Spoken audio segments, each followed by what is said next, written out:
हम जानते हैं कि शनि जब आपकी राशि से चतुर्थ या अष्टम भाव पर आता है तो शनि की ढैया हो जाती है आरंभ, जो अभी लास्ट 29 मार्च को रात्रि से कर्क और वृश्चिक राशि से ढैया हटी है और सिंह और धनु राशि पर आई है। अर्थात सिंह राशि से अष्टम भाव पर शनि और धनु राशि से चतुर्थ भाव पर शनि आ गए हैं, तो इन पर ढैया चलेगी।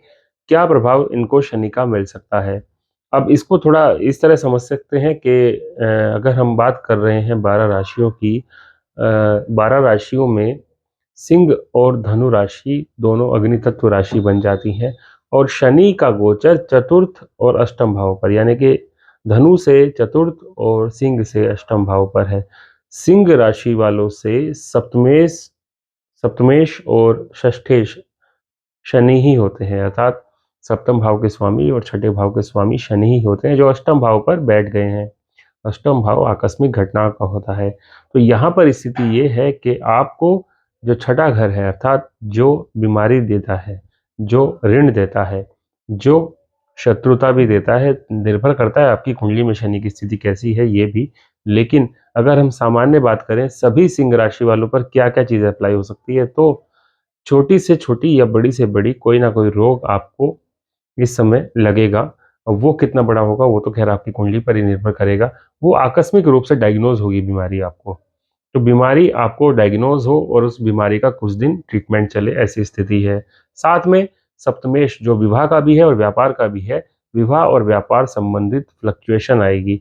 अगर विवाह नहीं हुआ है तो डिले होने वाला है, और विवाह अगर हो गया है तो वैवाहिक जीवन को कैसे बढ़ाते हैं आगे, उससे संबंधित आपको डिले और होगा। यानी कि आप दोनों का स्थानांतरण होता रहेगा, या फिर आप जो बेबी प्लान कर रहे हैं वो नहीं हो पाएगा, या आप दोनों के परिवार के बीच में तालमेल नहीं बैठ पाएगा। आप दोनों के जो एक दूसरे के इन-लॉज़ हैं उनके बीच में तालमेल नहीं बैठ पाएगा। इस तरह की स्थिति रहेगी। अष्टम भाव भी क्योंकि परिवार और पारिवारिक संबंधों का होता है शादी के बाद, यानी कि आपके इन-लॉज़ के साथ संबंध और आपसे कैसे संबंध है आपके जीवन साथी के, उसका होता है। तो वहाँ शनि बैठा है, तो वो उसमें विरक्ति लेके आ रहा है। तो कहीं न कहीं वैवाहिक जीवन और आपके शारीरिक कष्ट को शनि बढ़ाएगा। लेकिन लाभ क्या दे सकता है? जैसे कि कई लोग ट्राई कर रहे होंगे पहले से काफ़ी समय से कि आपका कोई प्रॉपर्टी, कोई बिज़नेस लोन हो जाए, वो लोन आपका इस समय हो जाएगा। लोन होने का योग, कर्ज बढ़ने का भी योग इस समय रहेगा। अगर आपकी कुंडली में षष्ठेश अच्छा है, षष्ठ भाव का स्वामी अच्छा है, तो आपका जो कर्ज रहेगा वो आपके लिए अच्छा रहेगा, लाभकारी रहेगा, आपको उससे उन्नति मिलेगी।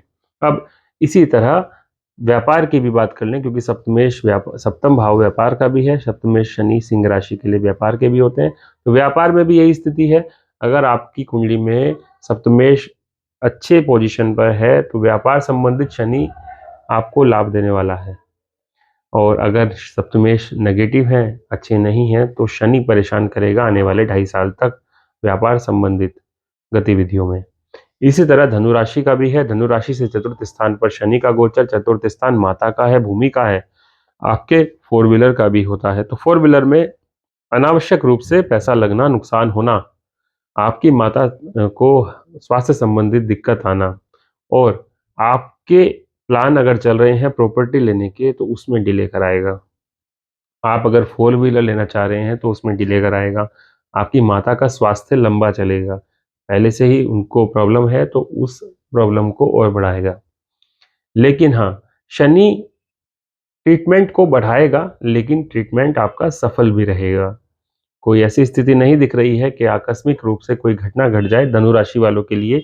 जो सिंह राशि के लिए दिख रही है आकस्मिक रूप से स्वास्थ्य में कमी आ सकती है, लेकिन धनु राशि के साथ ऐसा नहीं दिख रहा है। तो ये स्थिति है। आपको क्या करना चाहिए इस पीरियड में, क्योंकि शनि की ढैया स्टार्ट हो गई है। अगर आप मंत्रों को समझना चाहते हैं या मानना चाहते हैं, तो आपको शनि चालीसा का पाठ करना चाहिए या शनि के बीज मंत्र का पाठ करना चाहिए प्रत्येक शनिवार को। और अगर भोलेनाथ को आप शनिवार को काले तिल और जल अर्पित करते हैं तो भी आप लाभकारी रहेंगे। ये मंत्रोच्चारण या ये उपाय लॉजिकली है या नहीं, ये आपको समझना है, क्योंकि अगर आप करेंगे आपको फील होगा कि हाँ, इससे आपको लाभ मिल रहा है, तभी आपको लगेगा कि इसमें कुछ लॉजिक है, या मंत्रोच्चारण करने से आपके शरीर में कोई परिवर्तन आ रहा है, तो आपको फ़ील होगा कि हाँ, इसमें कुछ शक्ति है।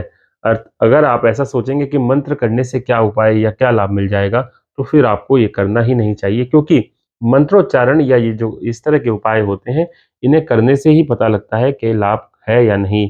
हो सकता है आपको लगता हो कि इससे लाभ नहीं है, तो आपको नहीं करना चाहिए, और अगर आपको समझना है, आपको जानना है, तो करके ही देखेंगे, तभी आपको पता चलेगा। तो सिंह राशि और धनु राशि के शनि की ढैया के लिए विशेष ये था। आगे हम बात करेंगे किसी और अन्य विषय पे।